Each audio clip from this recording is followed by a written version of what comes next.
Ça n'est que la solution ultime. Sur l'obligation vaccinale des soignants. C'est typiquement une polémique créée de toutes pièces. Parce que, et je pense que l'intervenant précédent l'a dit, parce que le problème de la vaccination obligatoire pour les soignants, ce n'est un problème que pour ceux qui en ont fait un problème.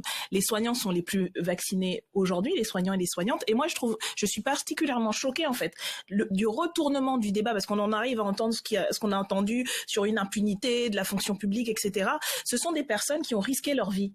Et un certain nombre en sont mortes au plus haut de la vague. Encore aujourd'hui, l'hôpital public ne tient que parce que ces soignants-là. Non. Donc de quel problème vous êtes contre? Non, c'est pas ça. Quand on a des soignants au bout d'un certain nombre de vagues. Je ne suis pas d'accord sur le fait de dire que tout d'un coup, le problème aujourd'hui de la France en matière de vaccination obligatoire ou pas, c'est les soignants.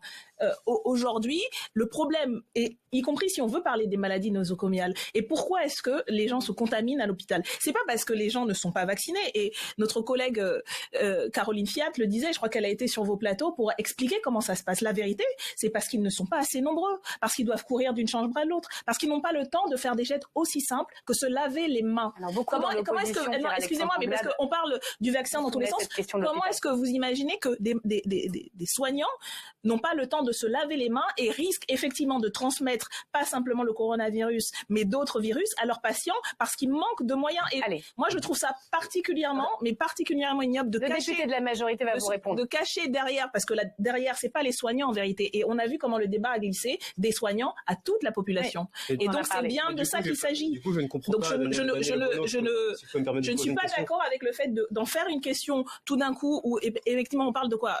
Est-ce qu'on sait d'abord pour quelles raisons il y aurait plus de contamination à l'hôpital qu'ailleurs? Qu'est-ce que disent les soignants? Quelles sont les oppositions? C'est quoi le message, Daniel Obono? Pardon, je ne comprends pas très bien.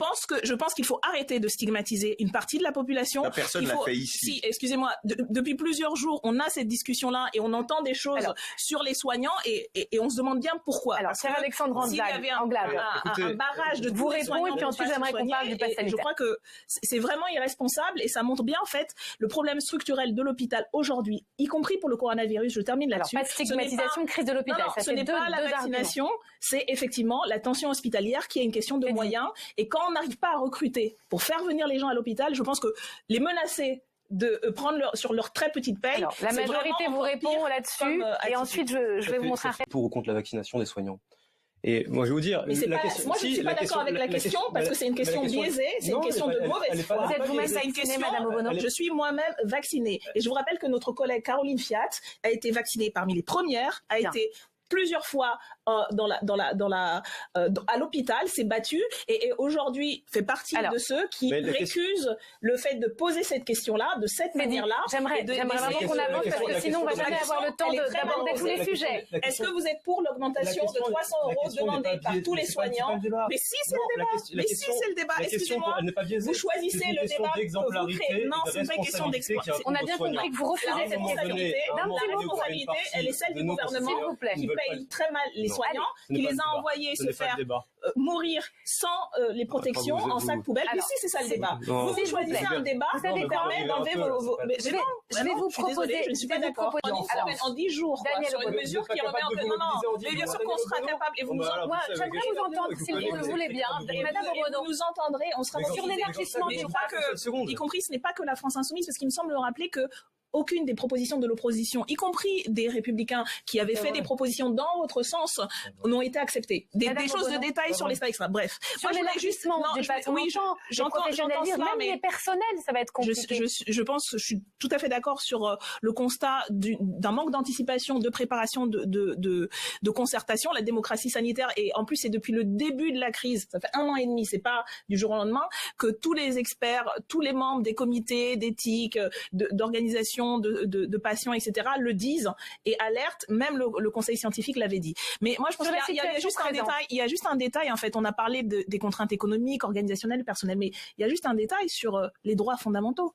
Les droits et libertés fondamentales. Et c'est aussi là-dessus que je pense le Conseil constitutionnel va être saisi, parce que on rentre dans une normalisation d'une société de contrôle où ce n'est même plus les autorités légitimes qui vont le faire. C'est tout citoyen qui est en position d'être serveur ou restaurateur, qui vont se mettre à contrôler d'autres citoyens, et là, c'est pas la question vaccinés ou non vaccinés, hein, toutes les personnes vaccinées devront produire des certificats, et ça passe comme ça. C'est une régression. Dans d'autres pays, ça existe, cette question de l'obligation de passe. Je pense que ça peut exister sur un certain nombre de formes, mais la question n'est mais on peut aussi aller en Chine, et ça existe aussi en Chine. Je ne suis pas sûre que le régime politique. Alors oui, s'il vous plaît. Cuba est un pays formidable. Non, mais excusez-moi, mais constitutionnaliste qui nous écoute pour essayer d'avoir un éclaircissement sur ce point.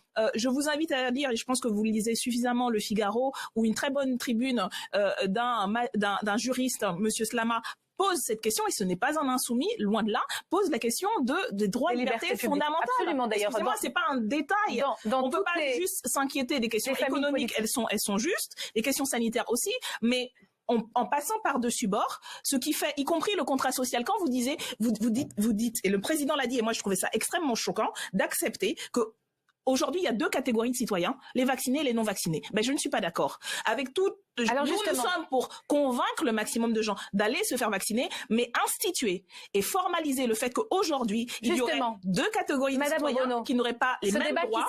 Je trouve que ça, c'est extrêmement problématique, et je trouve extrêmement problématique qu'on accepte ça. Je vous propose de le conclure par habitué le regard à tous les niveaux et l'analyse de Benjamin Morel. Cette question de la discrimination entre deux citoyens, les vaccinés et les non vaccinés, on va savoir ce qu'il en est du point de vue de la Constitution. Il nous attend, il nous regarde. Alors juste un détail sur le fait qu'aujourd'hui, les inégalités à tous les niveaux se sont accentuées avec la crise, notamment les inégalités sociales et économiques, et ça va encore plus créer une fracture fondamentale de citoyens et économique, et ça, ce n'est pas un détail.